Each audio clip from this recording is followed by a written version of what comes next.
welcome all our viewers and especially welcome all our panellists and Janie. Janie, I'll just kick off with you first. The first lady in 76-year history of the CYC to be a flag officer. That must sit very nicely with you. Oh, it definitely does. No, I've been incredibly lucky. I became a member of the CYCA through the Youth Sailing Academy. And I'm not going to give away my age, but it was nearly 25 years ago. I became a member of the club.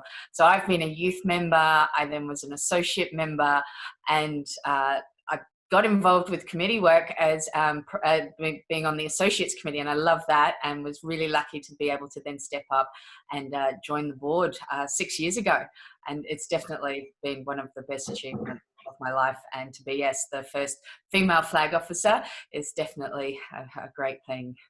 Yeah, that's great. Well, just very quickly, again, sailing's about to recommence with the club. Just give us an overview there, please. Yes, no, very exciting. We were just able to announce it today, thanks to the loosening of the restrictions here in New South Wales. We always promised that we would give 2 weeks' notice, and we have done just that. The winter series that was postponed due to the crisis will recommence on the 7th of June, and we'll start with the first of 2 women's series races, so the 7th of June. There are still some restrictions in place, 10 people max per boat, but all the boats that want to get out there with their 10 people or up to 10 people, depending on the size of the boat, can do that. And yep, first race will be women's series, 7th of June. Well, it's nice. That's great news for everyone, I'm sure. So why don't we get rolling with our panellists? Over to you, Janie, to introduce Stacey. Yes, now I'd love to introduce Stacey Jackson to everybody. Stacey is a 2-time Volvo Ocean Race competitor, and she became one of just 19 women to achieve more than 10 Sydney Hobart races. But that was actually a little while ago. But I'll start at the very beginning. So she got into sailing at 7 years old and started racing in the Sydney Hobart Yacht Race when she was 18. She's now 36 and has done 13 Sydney Hobart Yacht Races. On the Volvo side, she was part of Team SCA, led by Sam Davies in the 14-15 ocean race, which was the first time an all-female crew had done that in 12 years. I think prior to that was Maiden, Stacey nod if I've got that right. Then she did it again, 17-18. She was part of a mixed crew on Vestas 11th Hour Racing, led by Charlie Enright. But God forbid she could be done after that. For that year, that 19 Sydney Hobart, she organised the boat, she organised a major sponsor, put together an elite team of professional all-female sailors under the name Ocean Respect Racing, and then she skippered the boat to an almost win on the 66-foot Wild Oats 10, all while elevating the message of sustainability. You know, you'd think that would be enough, but on top of this, and what we'll talk to Stacey about a little bit later on tonight, is she actually also has her own business and continues to promote sustainability in our sport and through that business. Wow. She's lovely. I feel tired after hearing that introduction. I felt tired after writing it. Well, Stacey, we'll come to you in a moment, but Felicity, well, you've got a wonderful record as well. 24 Sydney Hobart races for someone so young. That's amazing. But you started obviously at offshore racing when you and just enjoyed it really, and then you sailed on some very good boats. And I think one of the most famous boats you sailed on was a little 35-footer called Impeccable with John Walker, who was a Middle Harbour guy, but he raced that boat many times to Hobart, and I think you were with him in a lot of his successes. So just to race on that small boat many times, I think that's an incredible performance in itself.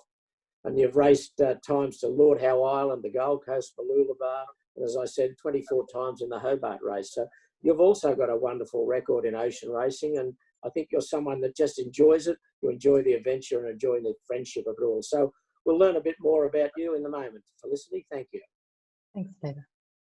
Thanks, Peter. So Vanessa Dudley is our final panellist tonight. She discovered sailing at the age of 9 and has been loving it ever since for more than 50 years. She's been lucky enough to sail all different types of boats, all types of races and competitions all around the world, which is one of the magical things about our sport. She's done everything from the 18-foot skiff Grand Prix, the Fastnet race and the transatlantic.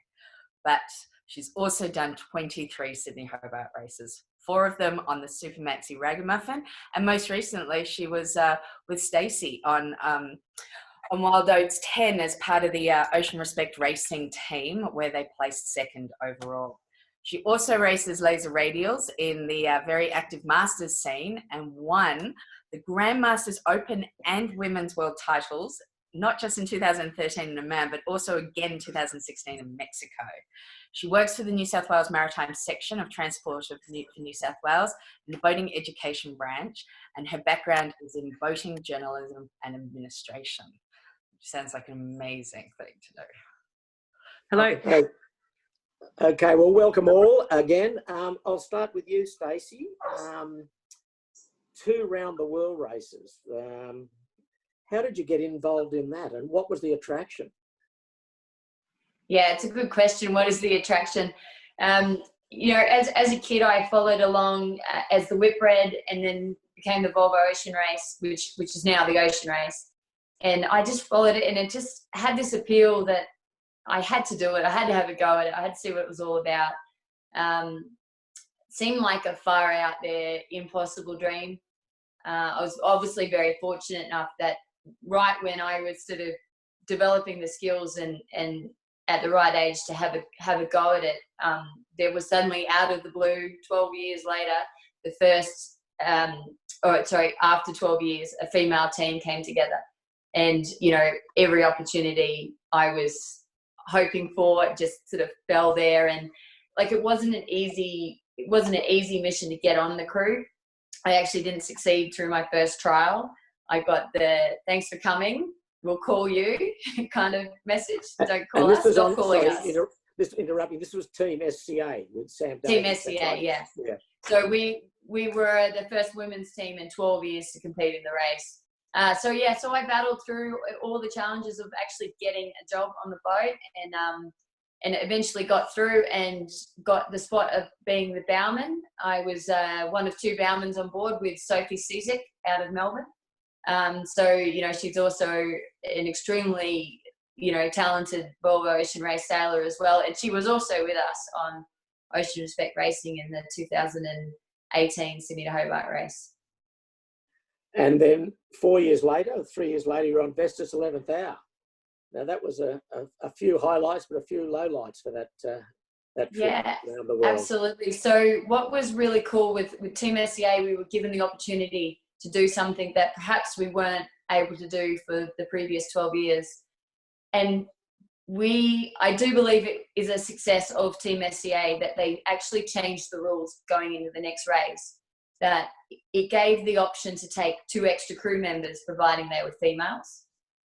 Initially, there was a little bit of pushback from some of the teams to do this because they didn't see the benefit, but they went out and started training with only 7 crew on board and realised that these boats were too hard to sail with short crew.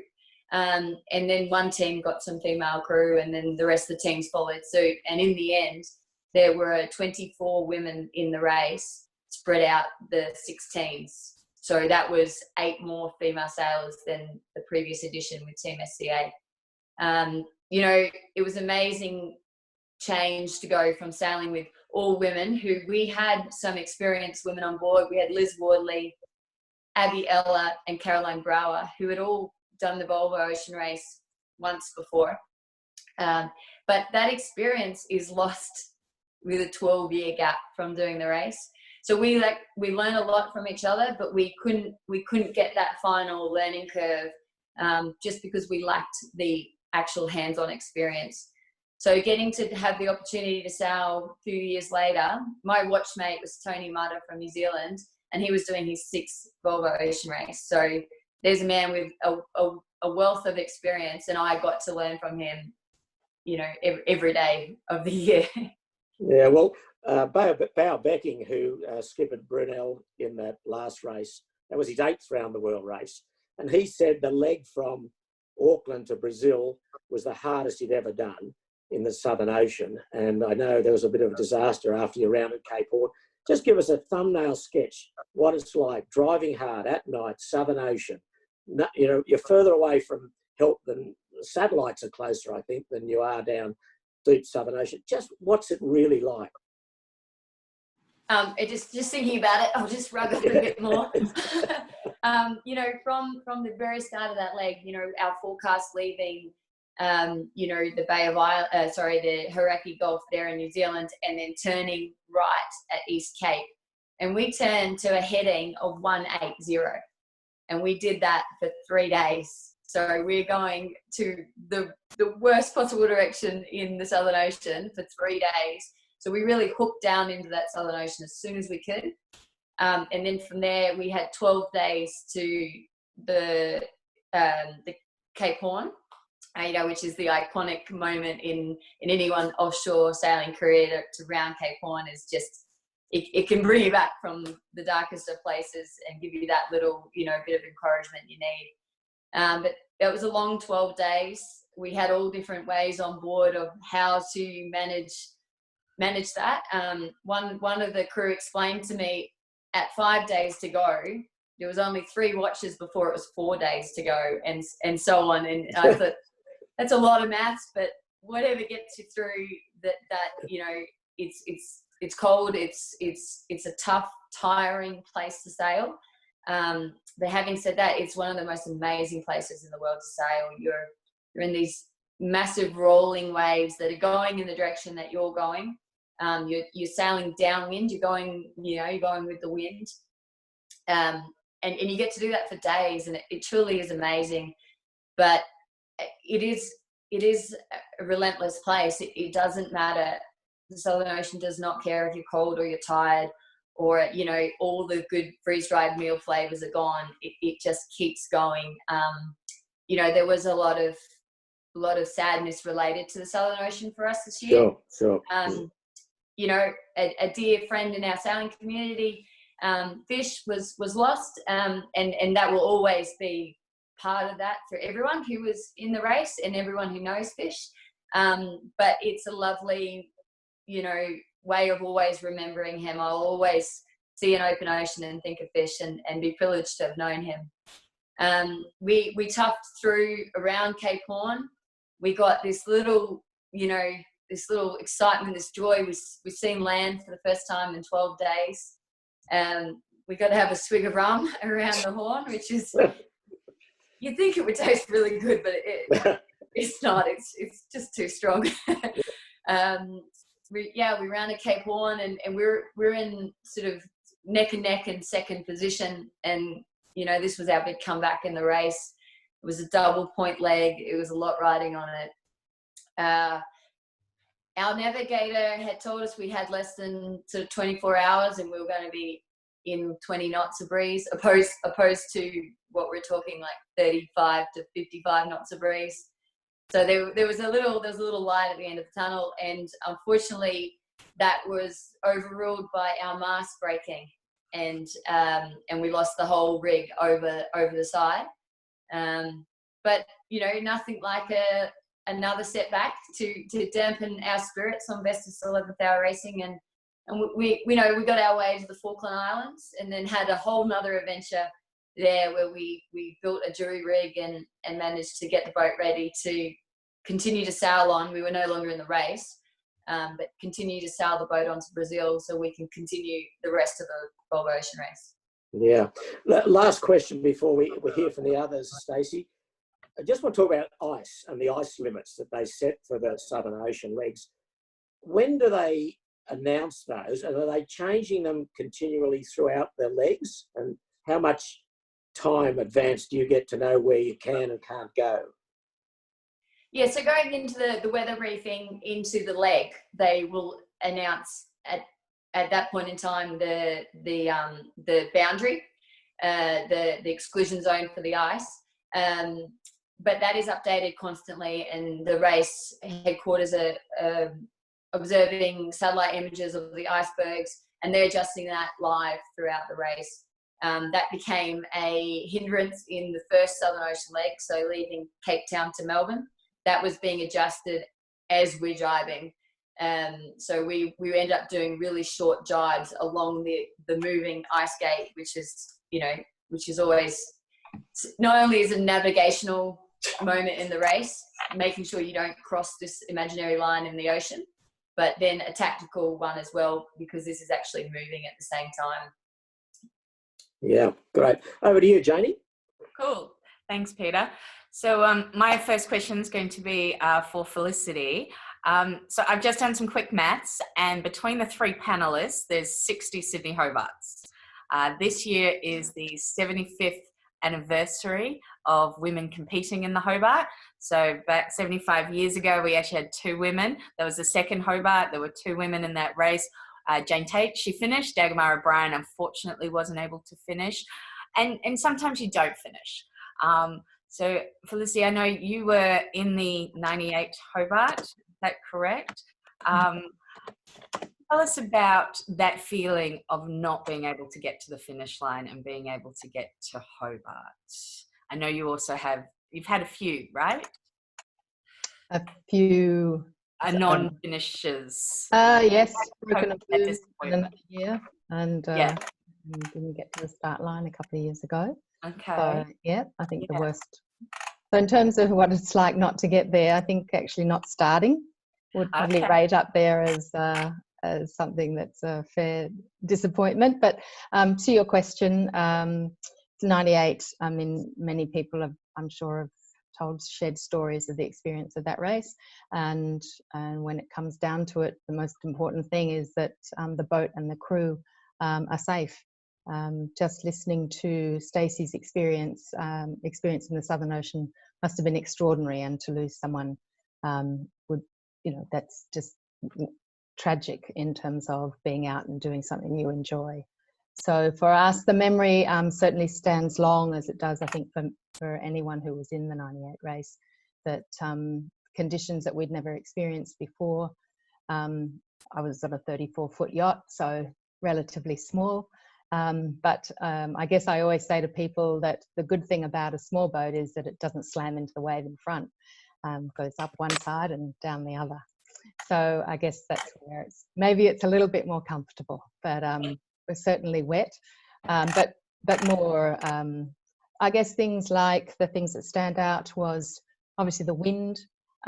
One of the things was the radio, in fact, because in those days, the sort of protocol around radio was that you skedded in, you gave your position, and that was it. There was no further conversation had till the next sked, and there was no information, no data coming through in terms of where boats were. I couldn't duck into the AIS and find out what boat speeds, what angles other boats were sailing at. So, but what happened in the midst of the 98 was that everyone was on the radio, and so there was just a constant chatter. There was maydays, pans. It was just live, and it seemed to go, well, it did. It went on and on as people were trying to make sense of what was going on and where to go.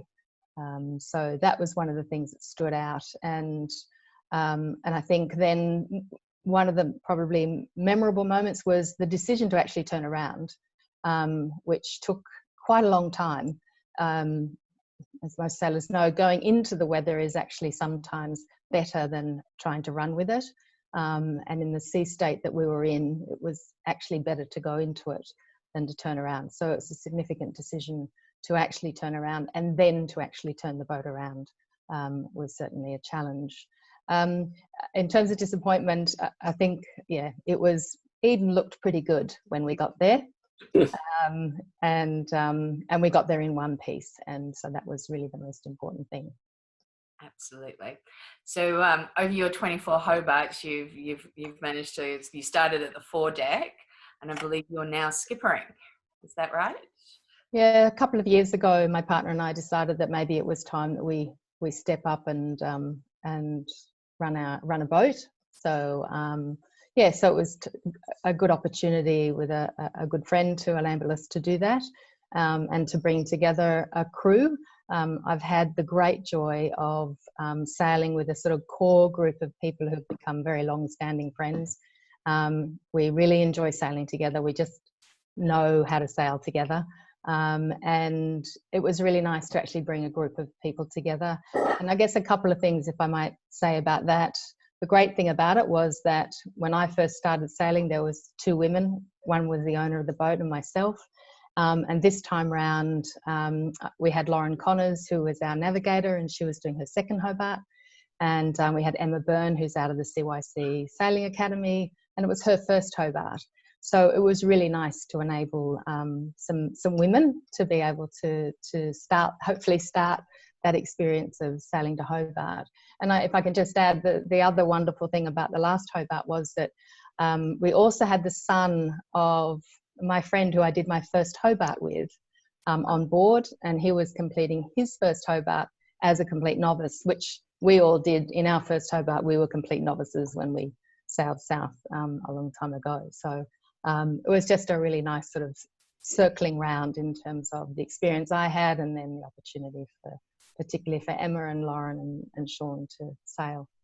Fantastic. Cool. Thanks, Peter. Back to you.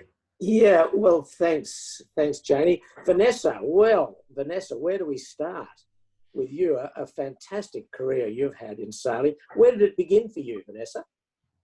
Or how did it begin? Well, I was pretty lucky. I just found my, I'm old enough that I grew up in a family of boys, and I got to a certain age and suddenly I wasn't allowed to play the games with the boys anymore.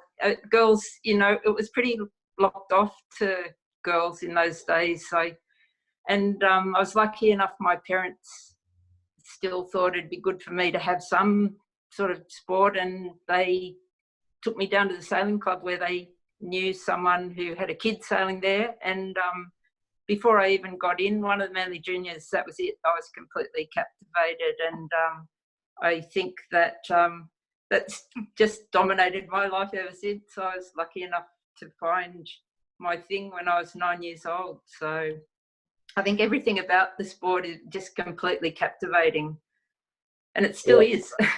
Indeed. When did you do your first Hobart, and who with? Well, I came up through dinghies, and I didn't really get into yachts until I was in my 20s, and yeah, a lucky break. I think someone said to me, in a different context, but really, you're going to get a lot of offers over your life, and just say yes to all of them. And that's been my general approach in sailing. I got a chance to sail with Bill Gilbert on Southern Cross. It was a new FAR 37, and my first Hobart was 1984, and that was just a hellish race. It was. But I didn't know that. I just thought it must always be like this. It was just a complete slog right from going out the heads, huge retirement rate from first afternoon, and we sort of slogged away for a whole day, and we seemed to hardly be past Botany Bay.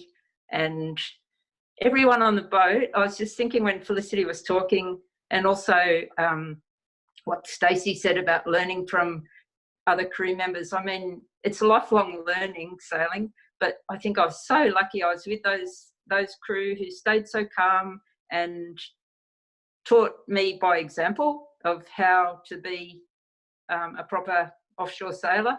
They stood their watches like on the minute. They would be on deck. Everything by the rules. Nobody slacked off, and you just learn.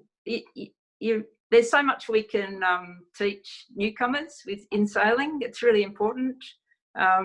Anyway, we ended up the second night, the back of the boat ripped open, and it was in the dark, and you couldn't tell what was happening. It's really hard to communicate between the people on deck and the people down below. We didn't know I was below, and there's all this water coming in, and who's the lead? Who's the leader? Are they on deck? And everyone stayed really calm. And actually, one person got had to be a bit restrained. You can't really predict how people will behave, and you find out about yourself as well, I suppose. I certainly found out, like, I'm not a natural leader. I wasn't trying to, I was sort of the newbie in the crew, but yeah, I was looking to support whoever was, who had, the idea. And we turned away from the we turned to run, and then the back of the boat was out of the water. So instead of the water running in and, seeming to like we were going to sink any minute, then we're okay now. Yeah, so that was my first Hobart. I didn't do another one for a few years, but not because of that. But well, it was a tough year. It was the first year that we lost someone overboard. Wal Russell was never retrieved off the Lake Macquarie yacht. And that was a tough race all around in more ways than one. But did you sail with Bill a few years later when he finished second in the '88 Hobart race? No, so I got punted when he got his when I was in his sort of average person crew, and learnt so much. And then he got the 40, and the professionals came on board, and yeah, I don't know. There's I wasn't really up to that standard at that stage, I guess. And so yeah, I think it's funny with sailing. Like you got to grab your opportunities, and you also got to understand where you fit in, I suppose. And I was pretty disappointed at that time, but then another opportunity comes up. So you just got to kind of keep plugging away, really, don't you? Yes, you do. And were you racing lasers in the off when you weren't ocean racing? We're still continuing with your laser sailing? Sorry, did you hear that? I'm sorry, we dropped out of there. Yeah, no, I'm here. I'm sorry, I said your laser sailing, which is a big part of your life. Were you still doing that while you're ocean sailing? Were you mixing the two and joining the two? I got the chance to race 18-foot skiffs for a few years there when the Grand Prix started, and that was incredible. Like that really taught me how to steer a boat, how to keep a boat try and keep a boat upright, and and I mean I really love steering. That's kind of the thing I love the most, and I've sort of grabbed every opportunity. I'm probably an erudite, so I've always tried to steer. And the other thing I'd say about sailing, there's no way of getting better at it without making mistakes along the way. So I can think of plenty of times when I've sort of sat on yachts and thought, oh my God, I wish they'd give me the helm. I could do so much better. Oh, give it to me. And then I can think of a few times where I've been given the helm, and then 10 minutes later a massive broach, and I think I've learnt through my mistakes, and some of that's to do with people not teaching you properly, and some of it, the only way you can learn is by giving it a go. I've always tried to, like the 18-foot skiffs, giving that a go. It was pretty scary. Getting on the 100-footer with Sid, that was pretty scary. Was the boat scary? Giving it a go anyway. Was the boat scary or was Sid scary? I think Sid had mellowed a lot by then, but yeah, he's scary. I started with him quite early in the piece. I never knew until race day with Hobart if I was actually in the crew or not, to be honest, because he had that reputation of getting rid of people. And I've been on the boat where he's just completely gone mental and get him off the main sheet. Vanessa, you get on the main sheet, get him off. Like he'd just behave so badly, and everyone would just deal with it. But I think it's amazing. When I went and interviewed him for the magazine years before, and it was terrifying. And so the thought of actually sailing with him, I never would have thought that could happen. So people do mellow over time. Well, they say the softest part about Sid's his teeth. The thing is, though, I mean, there's so many jokes about Sid, but the thing in my time, I guess my first Hobart, I think there was Adrian Carlin was on one boat, I was on a boat. There weren't that many women, and really over time, and to me, it wasn't really, I just really love sailing and really want to do everything that there is to do, that, that I could get a chance to do. And the whole adventure of the Hobart, like going on an incredible adventure. And so I don't think I really thought about, oh, I'm a woman in a man's sport or anything like that. I just really love sailing, and I really like sailing in mixed crews. And so when people go, oh, well, you're a trailblazer, it's never really been about that. It's just the love of, like, the passion for the sport. The activity is so engrossing, and so that's sort of sustained me through times where I've been blocked from getting on boats I would have liked to have sailed on, or that sort of thing. You just sort of keep plugging away. Yeah, sure. Well, he introduced a lot of people to the sports city. He had a wonderful career, and you know, we wish him well. I don't think he's in the greatest of health at the moment. But Janie, I'll hand it back over to you. Cool. Thanks, Peter. So Stacey, one of our attendees has spied a red and black bag in the background there, and wants to know where he can get one from. But I actually want to know, where's the material come from? Is there a story? Yeah. Did you like my product placement just there? I did. Sorry, that's a bit cheeky, but yeah. You mentioned in my introduction I have a little business. It's called Naughty Bags, as in nautical bags. And I actually, during my first Volvo Ocean race, always wanted to do this. I'm a sailmaker by trade. I enjoy the skill of actually physically sewing something and creating something. I didn't think my garage was big enough to make sails, so I've gone for the smaller option of bags. But I really wanted to combine that enjoyment and something that I'm really sort of passionate about, is just sustainability.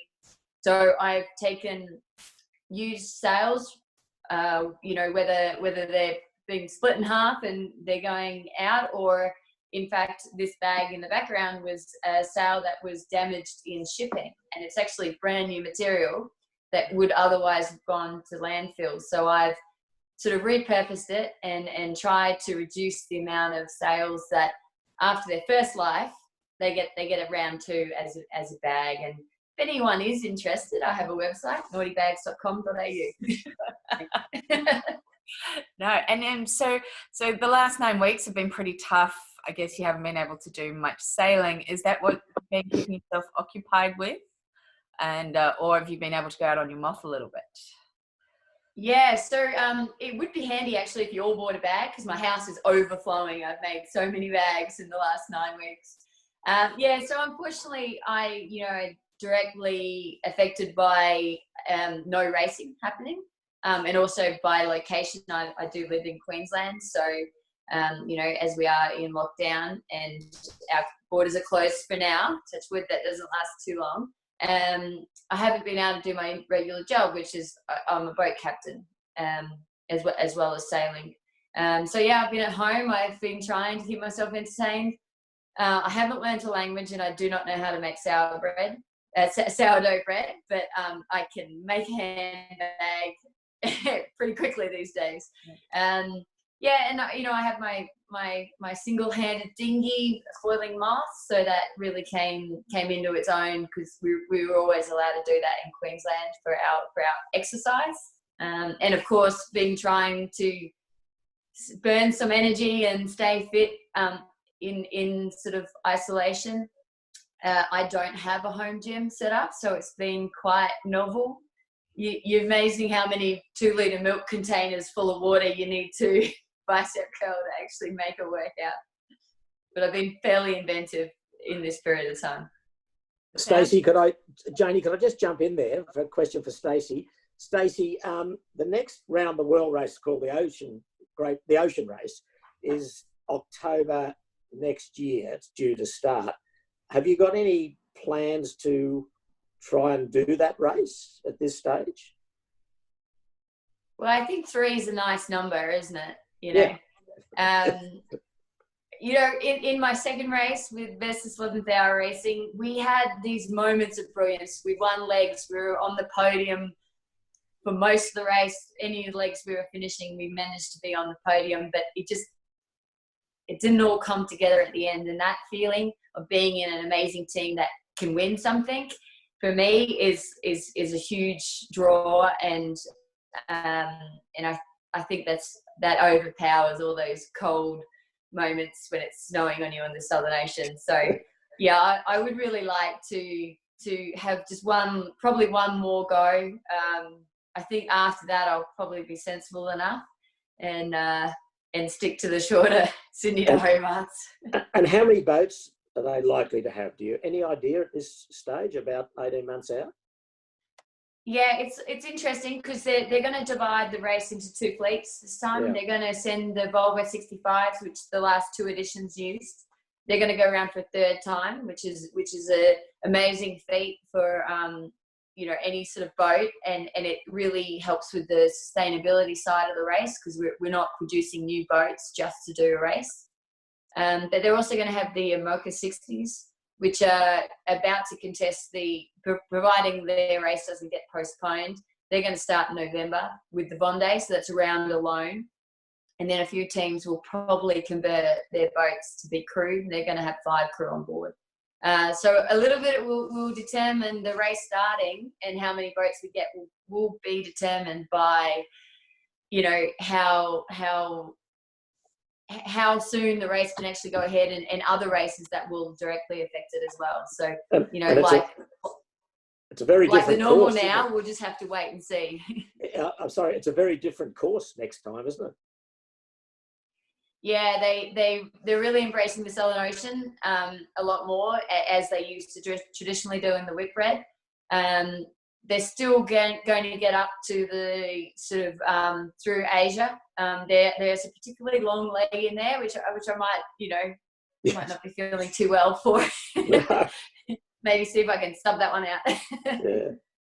Yeah, that's from Cape Town up to Shenzhen in China. It's a massive leg, isn't it?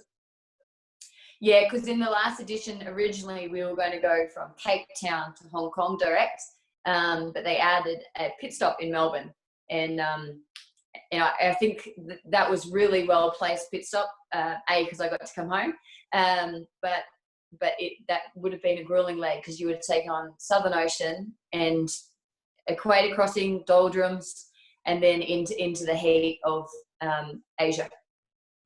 Yeah, Janie, over to you. Oh, thanks. So Vanessa, what have you been doing during this last 9 weeks of lockdown? I guess also like Stacey, you have, Stacey's got a foiling moth, you've got a laser. Have you been using that as an opportunity to stay fit and get out on the water? Oh yeah, so I'm lucky, my job's still going, so we've actually been pretty busy at work, but on the weekends, yeah, we changed obviously all the racing got put on hold. We drove down to Geelong for our Laser Masters World Championships in March, and it was just that weekend when everything escalated, and we drove back a few days later. It got cancelled. So at the time it seemed like this huge disappointment, but obviously this whole thing's become so much bigger that just seems like nothing now. But we just changed things at the club so that only a couple of people could go out in their individual boats at a time, and we've just been, I sailed down at Middle Harbour Amateur Sailing Club. Okay. It's just a laser club, and so there's not really anything to train for.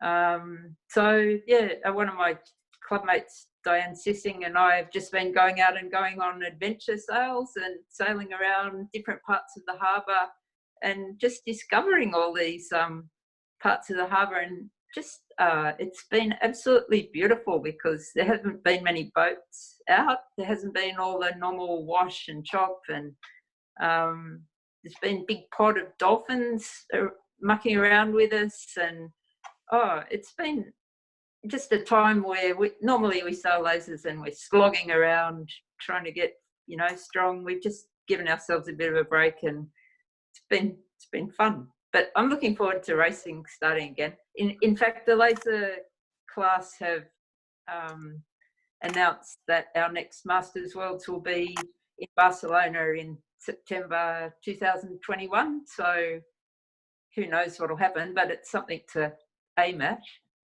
Yeah, I'll keep my fingers crossed that international travel is allowed then. This crisis has impacted everybody in a very different way, but it's great to hear how you've you've just made it work and actually got to see something different. But we are all looking forward to sailing again. I'm just quickly throwing back to Stacey.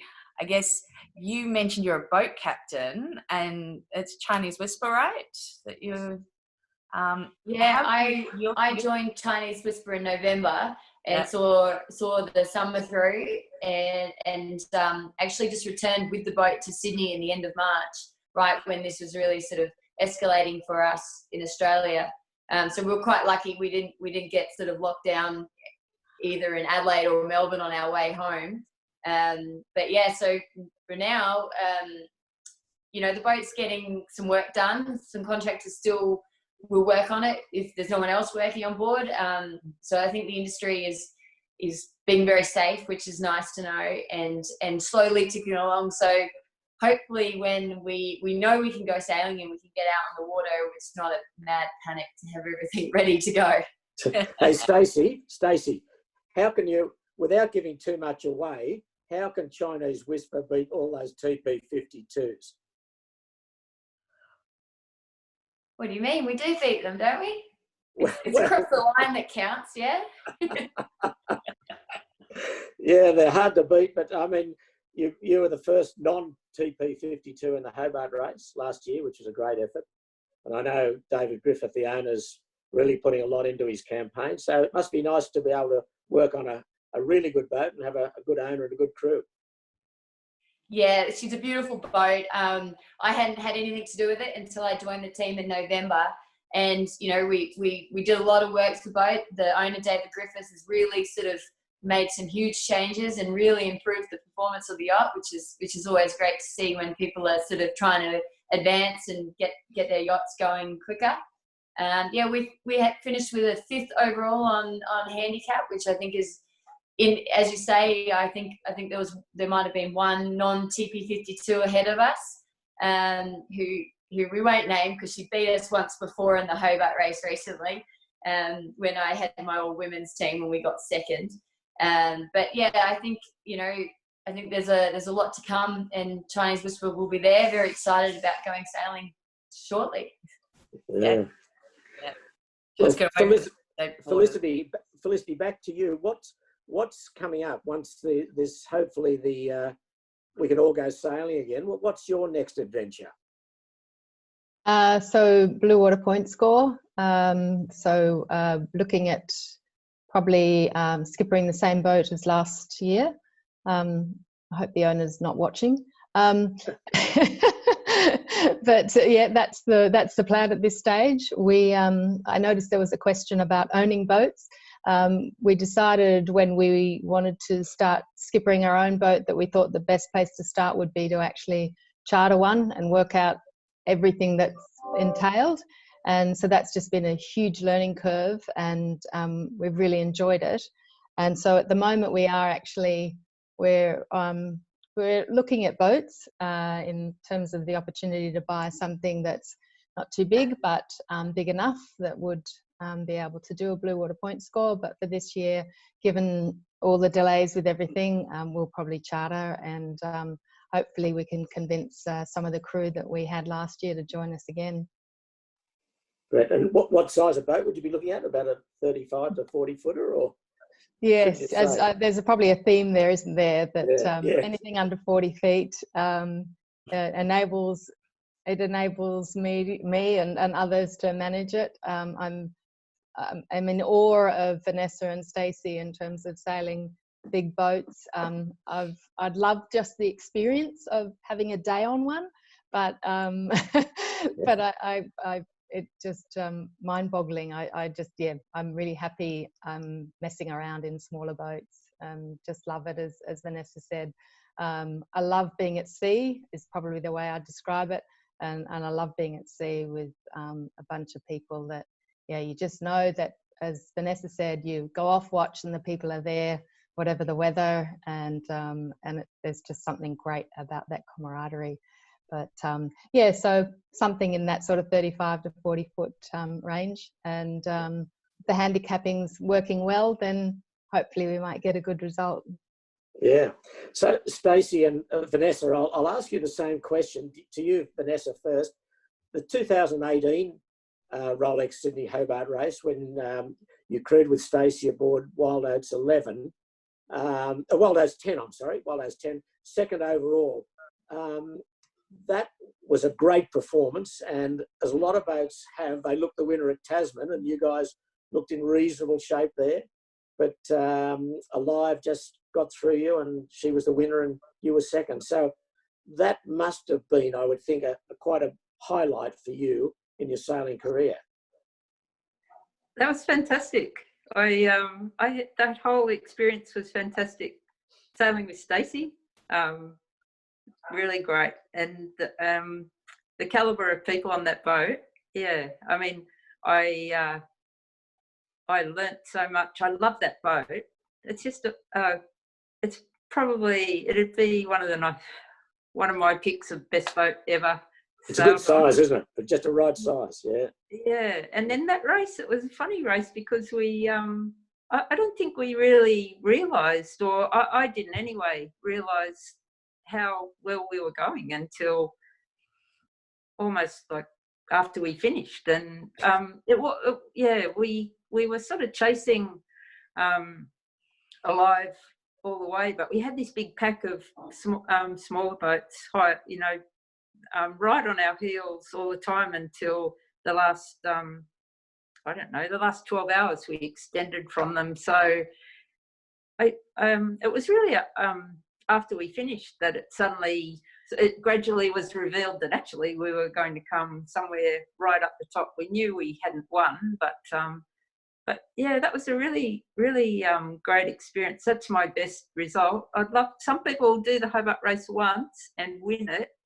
I mean, I've done it lots of times now, and I haven't won, but coming second on that boat with that crew is really special to me. Yeah. There was a fantastic effort. And Stacey, your thoughts on that race? Yeah, I probably should apologise to Vanessa, because she did say earlier that she always thought that, she could do better than maybe the person who's driving and give me the wheel. She probably won't say that ever again, because every time we felt like we could be getting the boat going a bit better, we'd make Vanessa drive when it was super tricky conditions, and she could just get it absolutely on rails. So sorry, and thank you, Vanessa. But for me, like that was a huge highlight of my career. I just thought, how cool would it be at the end of the Volvo? I looked at all the other teams and I saw that there were females in every key position if we brought them all together, we'd have this kick-ass team of sailors. And there are a huge pool of women to choose from, and then I could only have 12 crew. So that was probably one of the hardest things to do. And then to find the courage to pick up the phone and ring everyone and say, would you like to come to Hobart on a boat with me? And very nervous to do that. And that was one of the challenges, because I'm ringing people who've done, so much in the Sydney to Hobart category of our sport, and asking them to come sailing with me. So that was really cool. And a huge highlight was just getting people to say yes and join my team. And then together we just worked hard and brought it together really quickly. When we finished the race, we were ticking over our 12th day of sailing together as a team. So, super proud of what we achieved. And yes, we missed it by this much, but, I wouldn't have changed it. We really fought hard the whole way and deserve our result. Yeah. One thing I wanted to ask you, and I want to get back, to the Round the World race. If you were putting a boat together, what would be the campaign cost? If someone said, look, here's an open checkbook, and you could pick up one of the current Volvo boats, to put a good campaign, a Round the World campaign, to pay the crew and everyone that you need, and what would that cost roughly, do you think? Have you got this check ready? Should I? No, I haven't. No. Griffo might. Griffo's listening. He might have it. Just an idea for people what it would cost to campaign it. Sure. To put a team in the current state with being able to reuse the Volvo 65. Yes, So that takes a lot out of the budget. Is you don't have to build the boat. The majority of the actual equipment is already ready to go. The container sets are ready. So that does reduce it a fair bit. But having said that, I add a little bit of the guess because I found finding a sponsorship for the Hobart race stressful enough. But probably I won't, or maybe I will if someone's got that checkbook there. But I'd say it's probably between sort of 8 and 10 million euros. Right. And that would give you a competitive team in a setup with the Volvo 65 races. Of course, if you were going to take a IMOCA 60 where there's research and development that can be done, you could even build a boat, that number could have no limit really. Yeah, blow right out. Yeah. Okay. Well, if there's anyone watching that's got that checkbook, we'll put you in touch. Yes. Or if you buy lots of bags, naughty That's bags. Right. That's right. Exactly. Okay. Well, Janie, have you got anything more? I'll see if there's any questions that have come through while you're talking, Janie. Yeah, no, there doesn't seem to be. So please do, to all our attendees watching, please do type some questions into the chat. But in the meantime, so this is just a general question to all of our panelists. What's some of the best advice that you've ever been given? Just who would like to go first? I can go first. Look. We had a brilliant coach on Team SCA, who sadly passed away during the start of our campaign. Magnus Olsson, a very famous whitbread and Volvo ocean race sailor out of Sweden, and he told us never give up. Yeah, and I think we applied that to us. To our campaign while we were sailing. We had it written on the bulkhead in our boat. And it can be whether you're, just trying to swing your laser down, going up the beat and you've given up on your hiking, or whether, you're chasing the dream of doing a Volvo ocean race, or even you're in it already and you just think this leg is never going to end. Just never give up. Never give up. Brilliant. Felicity? I think my answer to that question would be that no matter how terrible the conditions are, they change. And there is a moment when the sun shines or the wind eases, and it's those moments that I just think it's so good to be out here. So I guess hanging on through the crappy time is just fabulous when you come out of it. Perfect. And Vanessa? Yeah, they're both good.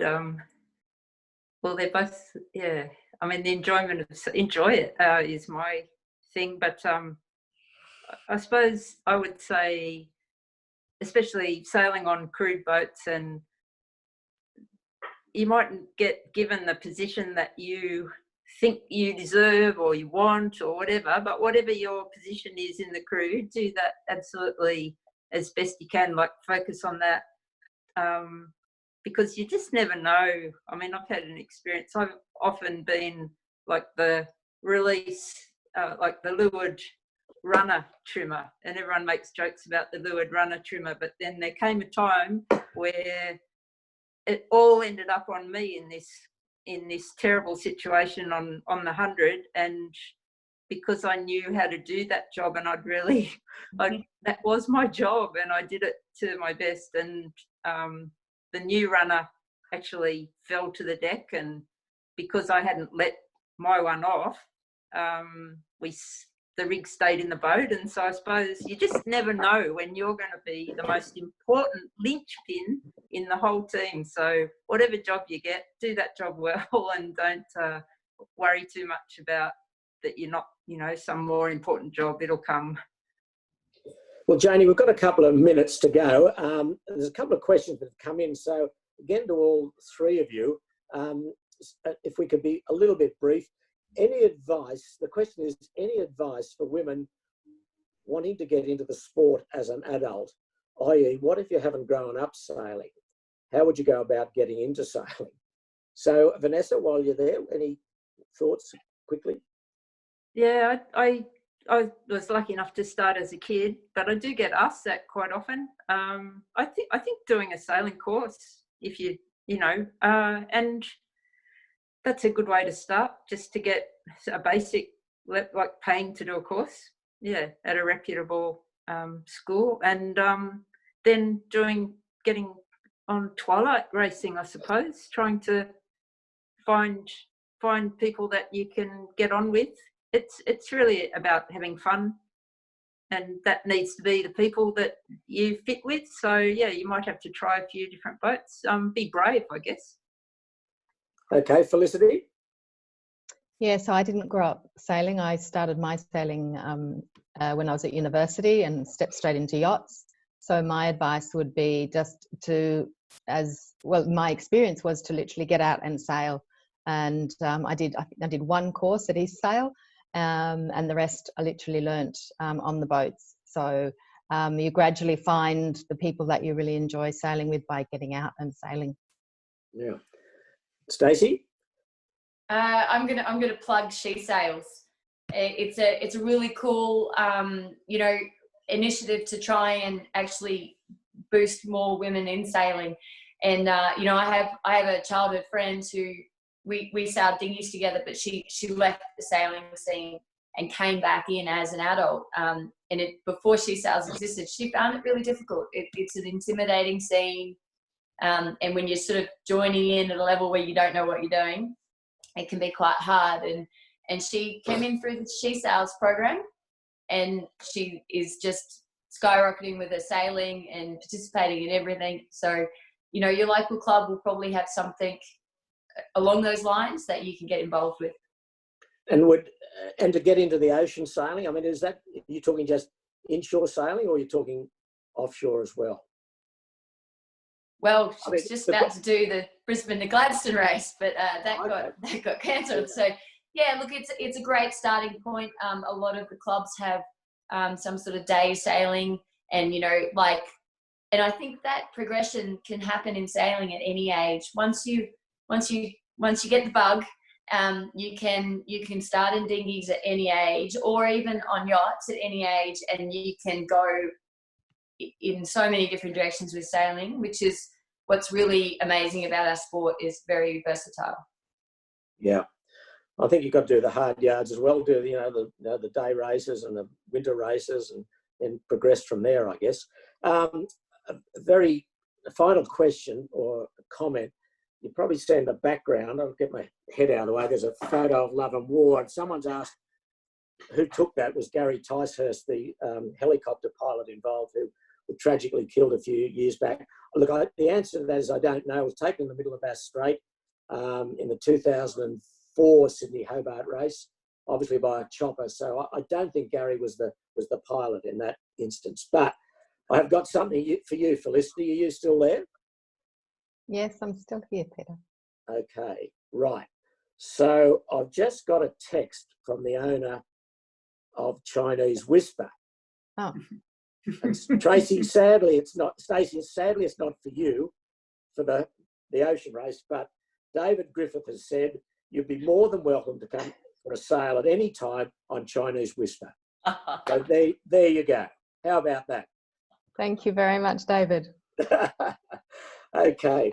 Well, look, Janie, I think that about wraps it up. I'd certainly like to thank you, Janie, for organising the girls, and to Stacey, Felicity and Vanessa. It's been absolutely fantastic. You've all had wonderful careers, and may long it continue. And Nick, are you there? Do you want to say anything as a wrap-up? No, I am still here, Peter. Just on behalf of the club and management, thank you to Peter and Janie, and obviously our panellists as well.